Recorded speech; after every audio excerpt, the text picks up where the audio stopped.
오늘 본문의 사건을 흔히 칠병이어 사건이라 이렇게 이야기하죠. 많이들 들어보신 어떤 사건일 것입니다. 떡 7개와 물고기 몇 마리가 되는 것입니까? 2마리입니까? 예, 본문 7절을 보시면은 생선 2마리다 이렇게 되어 있죠. 그러니까 2마리라는 겁니까? 3마리라는 겁니까? 예, 정답은 모른다입니다. 심지어 원문에는 그냥 몇 마리 이렇게 되어 있습니다. 그러니까 이건 제 상상입니다. 생선이 이렇게 토막 나져 있었던 것 같아요. 그래서 이제 토막 나진 그런 생선 한 2마리쯤, 2마리쯤 되는 그 정도 분량, 그렇죠? 꼭 2마리다 몇 마리다 이걸 따질 필요는 우리가 없을 것 같습니다. 그냥 부르기 편하라고 칠병이어다 뭐 이렇게 이제 우리가 이름을 붙인 것이겠죠. 아무튼 본 사건은 앞서 기록된 오병이어 사건과 맥을 같이 하면서도 같은 맥락 속에 있으면서도 그보다 더 확장된 그림을 우리 앞에 그려서 보여주는 것입니다. 사실 대단한 사건이 이 칠병이어 사건입니다. 그 이야기를 우리가 찬찬히 살펴볼까 하는 것인데요.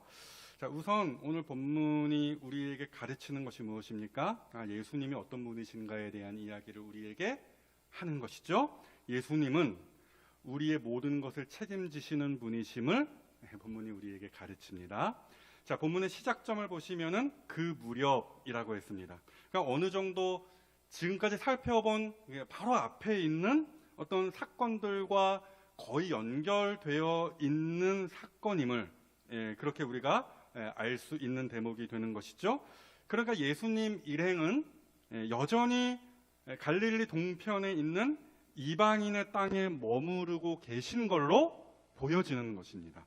그리고 보시면은 이번에도 역시 큰 무리가 예수님께로 몰려들어 있는 이 상황이죠.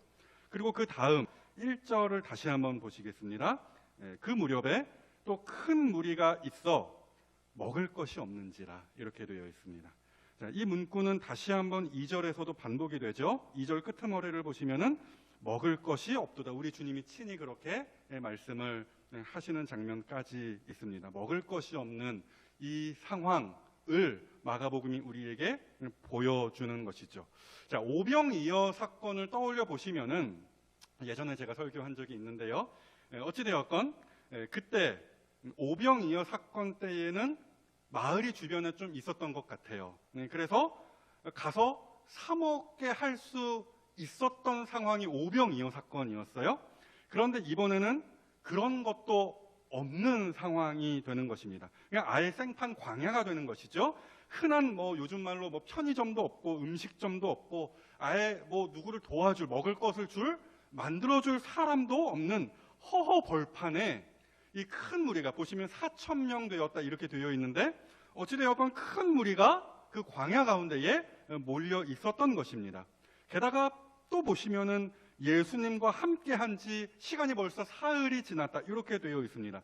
당시에 무슨 냉장고가 있었던 것도 아니었고 그렇기 때문에 준비해온 음식 이런 것들 보통 사흘 안에 다 먹지 않겠습니까? 도시락 아무리 삐까뻔쩍하게 싸웠다 하더라도 그거 며칠 먹으면 다 없어지는 것이잖아요. 아껴서 먹어도 사흘이면은 이미 다 먹었거나, 그렇죠? 싸운 것 좀 남았더라도 대부분 상해서 먹지 못하게 되었다거나, 이런 이제 어떤 형편이 되었을 것입니다.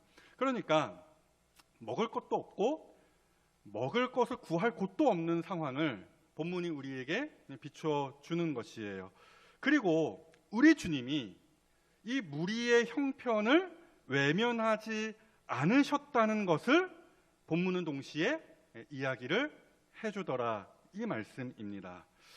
그래서 보시면은 무리의 굶주림에 대한 우리 주님의 절절한 감정과 우리 주님이 직접 이제 몸소 체험하고 계시는 그 어떤 고통이 본문에 잘 묘사가 되어 있죠. 2절을 잘 보십시오. 우리 주님이 뭐라고 말씀을 하십니까? 먹을 것이 없는 이 상황을 보시며 이 형편을 살피시며 내가 무리를 불쌍히 여기노라.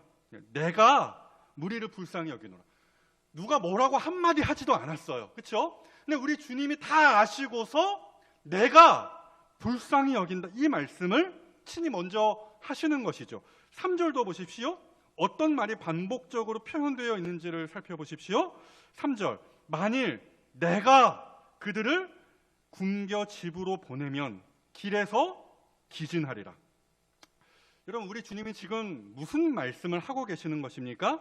먹을 것이 없어서 이 큰 무리가 굶주려 있는 것이 누구의 문제라고 말씀하시는 것입니까?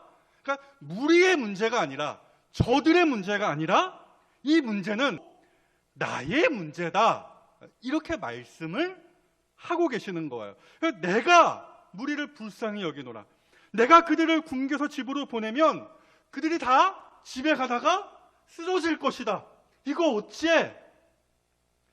여러분들, 그러니까 여러분들 자녀를 다들 키워 보셨기 때문에 잘 아실 거예요. 내가 굶는 한이 있더라도, 부모가 굶는 한이 있더라도 자녀를 먼저 맛있는 거 먹이지 않습니까? 그렇죠? 그렇게 여러분들 다 아이들을 키우셨죠. 맛있는 거 나 혼자 몰래 숨겨놓고 나 혼자 이렇게 몰래, 아이들 몰래 먹는 부모 거의 없을 것입니다. 정상적인 부모라고 한다면 내가 먹고 싶은 거 꾹 참고 먼저 아이를 먹이겠죠. 그렇죠? 아이가 독감이라든지 어떤 병에 걸려서 끙끙 밤새 앓고 있으면은 뭐라고 기도합니까? 차라리 내가 대신 아프기 원합니다. 세상에 어떤 부모가 자녀가 굶고 있을 때에 야, 그건 네 문제야, 네가 알아서 해결해, 이제 너 다 컸잖아, 이러면서 나 몰라라 하는 부모가 세상에 어디 있겠습니까? 세상에 그 어떤 부모가 자녀의 문제를 자기의 문제로 여기고 그것을 끌어안지 않을 수가 있겠습니까? 그렇죠? 네 문제 네가 알아서 해, 다 컸으니까. 그렇지 않죠? 자녀가 뭐 사업에 실패했다든지 빚을 졌다든지 어디 아프다든지 뭐 큰일을 당했다라고 한다면은 그것을 나의 문제로 여기고 내가 대신 끙끙 앓고 있는, 그렇죠? 그러한 부모들의 어떤 심정들을 여러분들 잘 아실 것입니다. 오늘 본문에 우리 주님의 무리를 향한 심정이 그렇게 표현이 되어 있는 것이에요. 그러니 우선 이 우리 주님의 이 모습을 보며, 그렇죠? 자신의 문제로 끌어안으시는, 무리의 굶주림을, 무리의 문제를 자신의 문제로 끌어안으시고 고통스러워하시는 이 주님의 모습을 보면서 우리가 깨달아야 하는 것이죠. 우리가 우리 주님과 함께 있는 한 나의 그 모든 문제는, 내가 밤잠을 설치는 그 모든 문제는 결코 내 문제만이 아니라는 사실을 우리가 깨달을 수 있어야 된다는 것이에요. 우리 주님의 문제가 된다는 것입니다. 굳이 오버해서 더 말씀을 드리면은 우리 주님이 나보다 더 내 문제를 끌어안으시고 고민하신다라는 사실입니다. 우리 주님이 더 아파하시고, 우리 주님이 때로는 더 분노하시고, 우리 주님이 나보다 더 무릎 꿇고 기도하시는 모습을 우리에게 보이신다라는 거예요. 그러니 여러분, 무엇 때문에 우리가 염려하겠습니까? 무엇 때문에 우리가 불안해 하겠습니까? 그렇죠? 걱정, 근심 전혀 없을 수밖에 없는 것이죠. 왜? 우리 주님이 다 떠안아 주시기 때문입니다. 나의 문제를 누구보다도 먼저 고민하시고 우리를 위하여 기도하시는 분이 바로 지금도 하늘 보좌 우편에 앉아 계시는, 온 세계를 통치하시는, 우리를 위하여 통치하시는 우리 주님이 되어 주시기 때문인 것이죠. 여러분, 그리고 보십시오. 우리 주님은 말만 하지 않으셨습니까? 않으셨습니다. 참 불쌍하다, 안 됐다, 이러고서 그냥 끝나시지 않으셨습니다. 행동으로 친히 보여주셨죠. 실제적으로 무리의 필요를 가득 채워주셨습니다. 오병이어 설교하면서 제가 그렇게 말씀을 드렸어요.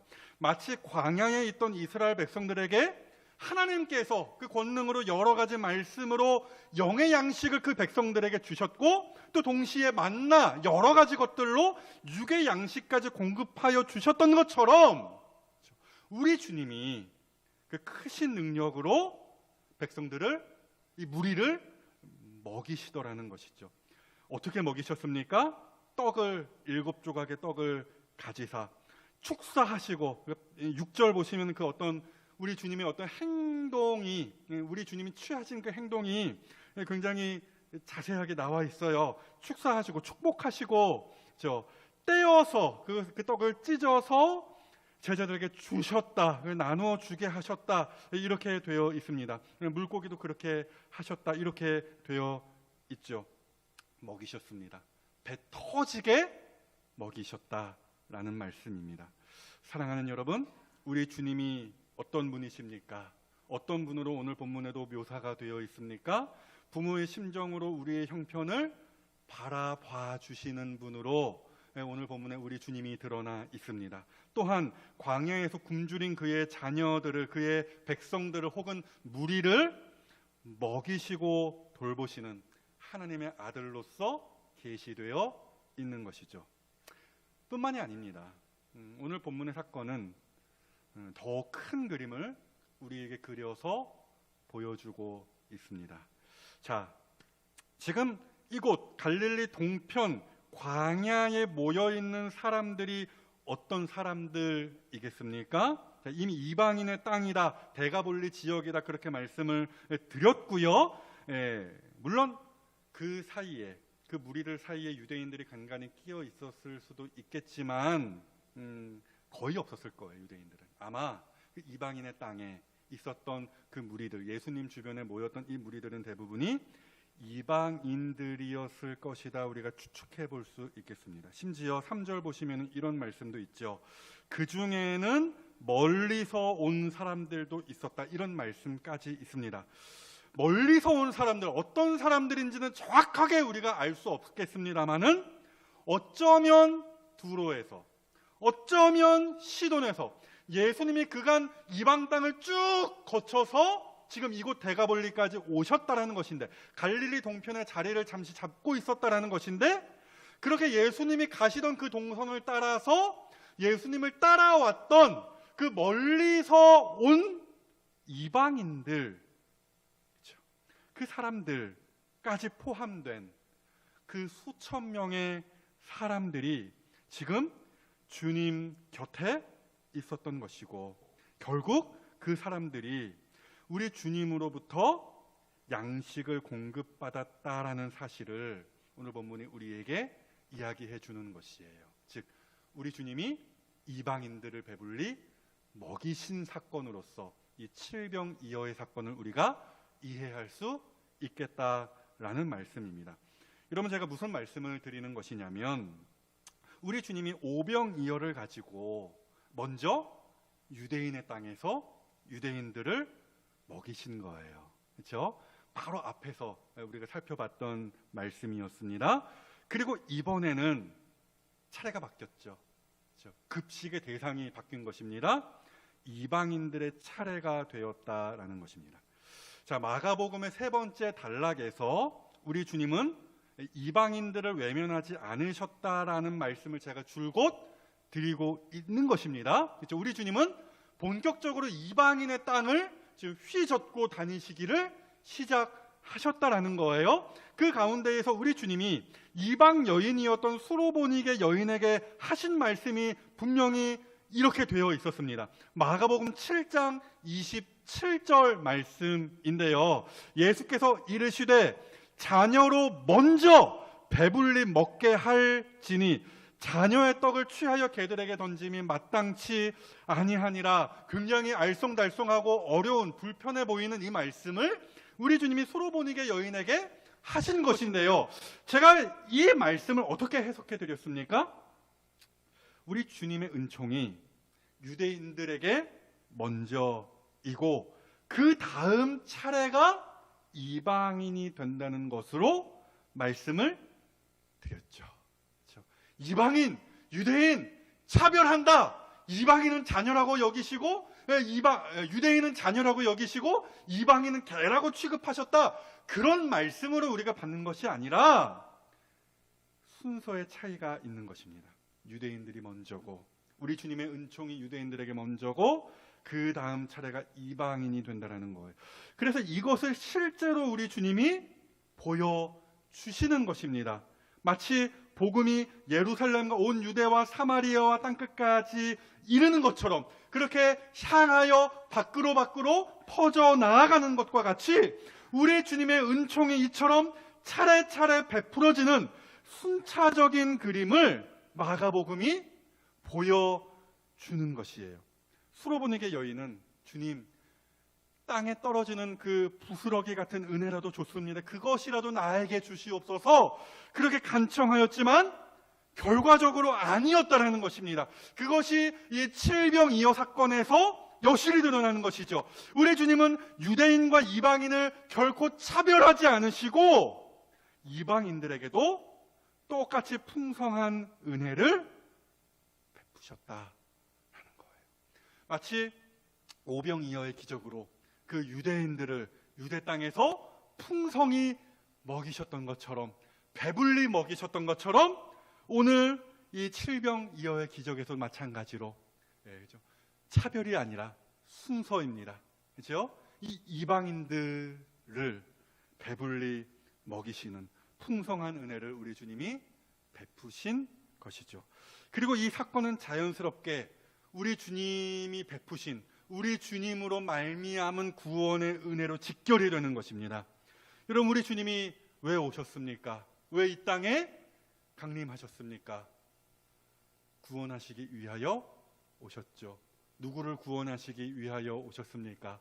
유대인들을 구원하시기 위하여 오셨습니까? 그들만 구원하시려 오셨습니까? 결코 그것이 아니었다라는 사실을 우리가 이미 잘 알고 있습니다. 우리 주님은 이방인도 구원하시기 위하여 오신 것입니다. 그리고 더 나아가서 유대인과 이방인을 하나로 엮으시기 위하여서 이 땅에 오신 것입니다. 차별이 아닙니다. 첫째는 유대인들이고 둘째는 이방인이었던 것입니다. 이 구원의 은혜에는 다만 순서가 있었을 뿐이었습니다. 그래서 사도 바울이 우리 주님으로 말미암아 이루어진 그 구원의 결과를 이런 식으로 가르쳤죠. 에베소서 2장 12절 이하의 말씀입니다. 그때의 너희는, 그렇죠? 에베소 교회 안에 있는 그 이방인들을 향하여서 지금 이야기하는 것이겠죠. 그때의 너희는 그리스도 밖에 있었고 이스라엘 나라 밖에 있는 사람이라, 약속의 언약들에 대하여는 외인이요 세상에서 소망이 없고 하나님도 없는 자이더니, 그때에는 그랬습니다. 그러나 우리 주님으로 말미암은 구원의 은혜를 받은 이제는 전에 멀리 있던 너희가 그리스도 예수 안에서 그리스도의 피로 가까워졌느니라. 그러니까 유대인들과 이방인들을 우리 주님이 오늘 동일하게 배불리 먹이셨다라는 거예요. 그리고 이 모든 우리 주님이 이 유대인과 이방인들을 배불리 먹이신 사건은 우리 주님이 결국 십자가로, 그의 피로, 그의 살로 이루신 광범위한 구원과 생명의 역사를 미리 보여주는 사건으로서 의미를 가진다라는 말씀입니다.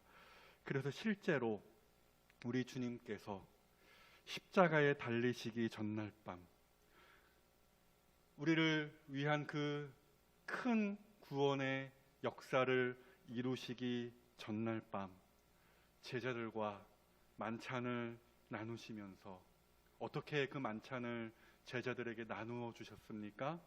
축사하시고 축복하시고 떡을 찢어 떼어 제자들에게 주셨습니다. 그러니까 오병이어와 칠병이어 사건에서 우리 주님이 친히 취하신 행동과 최후의 만찬 자리에서 우리 주님이 취하신 행동이 그냥 같은 것이라 보시면 되겠습니다. 그러니까 우리 주님이 이 최후의 만찬 자리에서 행하신 그 모든 일은 이미 우리 주님이 오병이어와 칠병이어 기적 가운데에서 취하셨던 행동을 그대로 취하신 것이었습니다.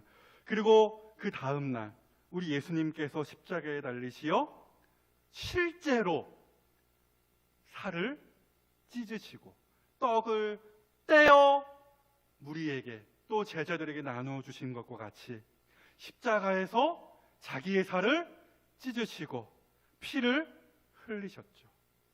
이로써 이루어진 일이 어떤 것이었습니까? 유대인만 아닙니다. 모든 이방인들, 죽기로 나오는 그 모든 이방인들까지 열방이 구원을 얻게 되어진 것이죠. 그러니까 본문의 이 칠병이어 사건은 우리 주님께서 친히 자기 몸을 떼어서 먹이셨던 그 구원과 생명의 십자가의 은혜가 유대인들을 포함한 열방의 것이었음을 가르치는 아주 결정적인 사건이 되는 것입니다. 그리고 여기에 덧붙여서 오늘 본문을 바라보는 우리의 시선은 더 멀리 나아가야 하는 것입니다. 그러니까 오늘 우리 주님이 베푸신 이 풍성한 잔치의 현장은 결국 구원받은 모든 주의 백성들이 유대인이건 이방인이건 말할 것 없는 그 모든 주의 백성들이 저 천국에서 벌이는 잔치를 연상시키게 하는 것이죠. 실제로 우리 주님께서 말씀하셨습니다. 제자들과 마지막 만찬을 나누시면서 하신 말씀이 바로 그것이었습니다. 우리 주님이 뭐라고 말씀하셨습니까? 마가복음 14장 25절에서 이렇게 말씀하셨죠. 진실로 너희에게 이르노니 내가 포도나무에서 난 것을 하나님 나라에서 새 것으로 마시는 날까지 다시 마시지 아니하리라 하시니라. 도대체 이게 무슨 말씀입니까? 그러니까 저 천국에서 새 것으로 완벽한 것으로 먹고 마실 잔치의 날이 있을 것이라는 가르침이었습니다. 그 날이 곧 오리라 말씀하신 것이었습니다. 여러분, 우리 주님 다시 오시면 각 나라와 족속과 백성과 방언에서 아무도 능히 셀 수 없는 큰 무리가 천국에 입성할 것입니다. 그리고 그들에게 어떤 잔치가 배설될 것인지를 우리 주님이 내다보시며 말씀하시는 것이죠. 여러분, 상상을 해보십시오. 우리 주님 다시 오시면 우리는 새 하늘과 새 땅을 얻게 될 것입니다. 우리가 그곳에서 무엇을 한다라고 우리 주님이 가르치신 것입니까? 주님과 함께 주님을 찬미하며 영원한 잔치를 누릴 것이라 말씀하시는 것입니다. 즉 오늘 본문의 이 칠병이어 이상의 큰 잔치가, 배불리 먹는 그 흥겨운 잔치가 저 천국에서 흥겹게 펼쳐질 것임을 우리 주님이 이 모든 사건들을 통하여서 가르치시는 것입니다. 그러니까 오늘 우리가 이 칠병이어 사건을 대하며 우리 주님으로 말미암아 누리게 될 저 천국 잔치까지 소망 중에 바라볼 수 있어야 하는 것입니다. 이것이 본문의 사건이 우리에게 보여주는 그 커다란 그림이 됩니다. 정리해 보겠습니다. 오늘 말씀을 대하며 우리가 붙들고 실천해야 할 교훈이 어떤 것이겠습니까? 여러분 한 번만 좀 힘을 내어 따라해 보십시다. 한 번만 따라해 보세요. 주님만 바라보자. 네. 제자들을 보십시오. 제가 다 일일이 설명 안 드리겠습니다만은 오늘도 참 답답한 모습을 보여줍니다. 사실 이것이 우리의 모습이라고밖에 인정할 수밖에 없는 것이죠. 어찌되었건 얼마 전 오병이어 사건을 제자들이 경험했습니다. 그렇게 멀리 떨어진 사건은 아니었던 것 같습니다. 어찌되었건 오병이어 그 놀라운 사건을 이 제자들이 경험했음에도 아직도 딴 말을 하고 있는 것을 우리가 본문 가운데에서 확인하더라는 것이죠. 아까도 말씀드렸지만 오병이어 당시에는 주위에 촌이 있었습니다. 때문에 이 제자들이 머리를 쥐어짜내서 내놓을 수 있는 어떤 현실적인 방안이 분명히 있었습니다. 이 사람들을 마을로 보내서 거기서 먹게 하면 되겠네요. 실제로 오병이어 사건 때 제자들이 주님께 제안했던 이야기였습니다. 그러나 오늘 본문의 사건의 이 상황 가운데에서는 정말 아무것도 없었다라는 것이죠. 그러니 더욱더 주님만 바라볼 수밖에 없는 상황이었다라는 이야기입니다. 그러면 이 제자들이 이제 뭘 하면 되는 것입니까? 주님께 요청하면 되는 것이었습니다. 주님, 아무리 머리를 쥐어짜내 봐도 방법이 없습니다. 주님, 어떻게 좀 해주십시오. 그렇죠.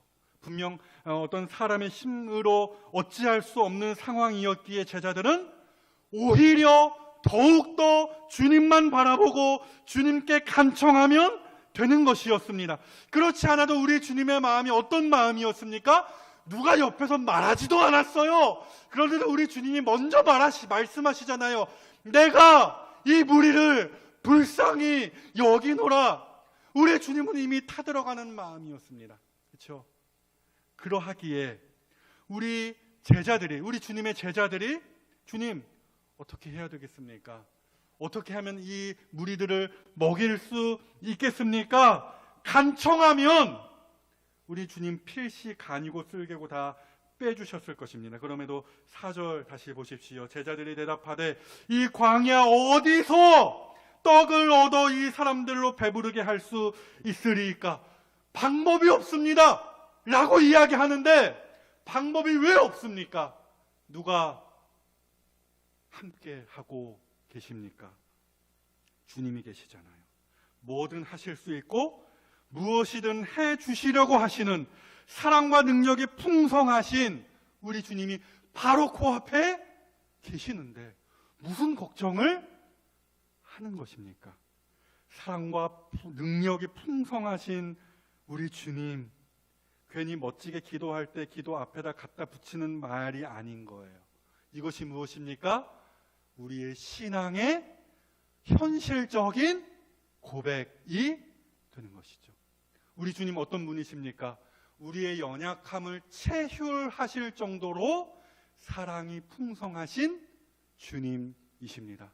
그 큰 풍랑을 잠재우시고 귀신의 세력을 압도적으로 물리치시는 그 크신 능력, 무엇이든지 하실 수 있는 분, 계속해서 마가복음을 통하여서 계시되었던 그 하나님의 아들이 바로 우리 주님이시라는 것이죠. 그 주님이 정말로 나와 함께 하신다면 염려할 이유가 전혀 없는 것이죠. 맞죠? 그러니 오늘날과 같이 험하고 불공평해 보이는 이 세상을 살며 오늘의 이 말씀을 우리 마음에 새기실 수 있어야 하는 것이에요. 제자들의 이 어리숙함, 이 불신앙을 따르지 마시고요. 구할 것이 있다면, 그렇죠? 우리의 모든 필요를 이미 다 헤아리고 계시는 우리 주님을 향하여 감사함으로 아뢰실 수 있어야 하는 것이죠.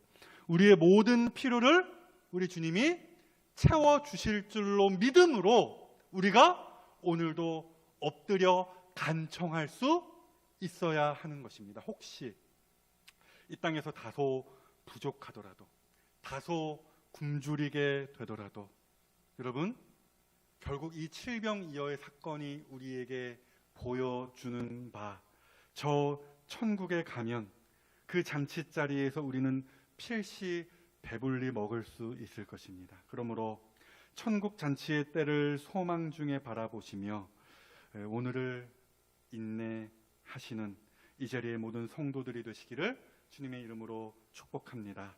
그리고 또 한 가지만 더 말씀드리겠습니다. 주님 다시 오실 날 그 천국 잔치를 소망 중에 바라보며 또한 오늘 우리 필요를 우리 주님이 넉넉히 채워주실 줄로 기대하며 여러분 교회의 하나됨을 위하여 애쓰시고 전도에 더욱 힘을 쓰십시오.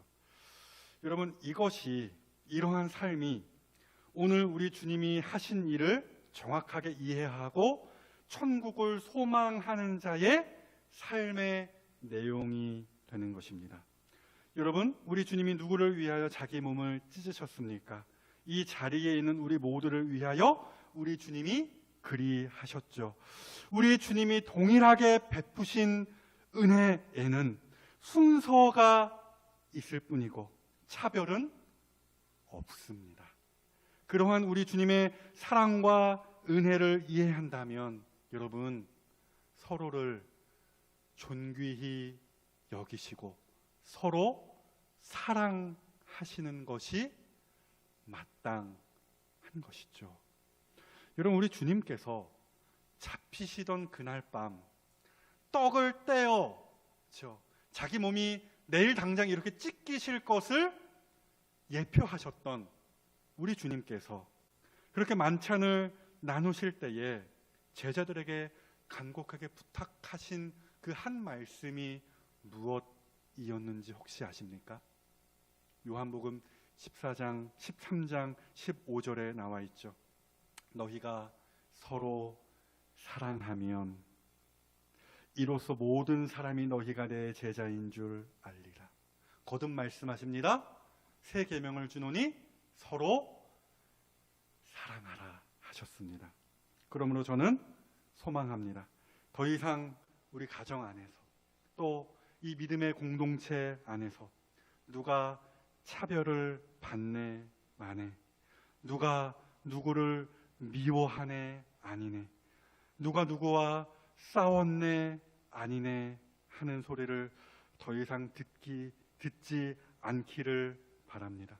우리 주님께서 많은 사람을 위하여 그렇게 살을 떼어주시고 피를 흘려주셨다는 것을 우리가 온전히 이해한다면 우리 주님이 하나 되게 하신 것을 우리가 오늘날 이 교회 안에서 그것을 힘써 하나 되도록 지키는 것이 마땅한 것이죠.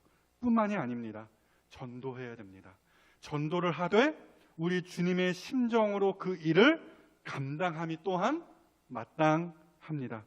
지난 몇 주간 우리는 유대인들의 위선을 살펴보았습니다. 어떤 이야기를 했습니까? 이 유대인들은 장로들의 전통을 지키며 스스로 깨끗하다 여겼습니다. 그리고 동시에 이방인들을 더럽다 하며 이 유대인들이 그 이방인들을 구원해서 제외시켰던 모습을 보았습니다.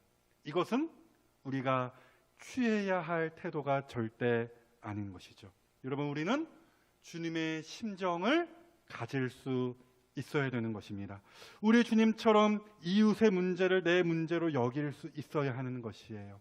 우리 주님처럼 실제적인 행동으로서 이웃을 섬길 수 있어야 하는 것이죠. 이것이 주님으로 말미암은 구원의 은혜를 온전히 깨달은 삶의 내용이 되는 것입니다. 그러므로 염려는 다 주님께 맡겨 드리시고 오로지 주님의 심정으로 서로를 존귀하게 여기시고 더 나아가 이웃을 섬기시고 옳은 대로 돌아오게 하시는 이 자리의 모든 주의 신실한 제자들이 되시기를 주님의 이름으로 축복합니다.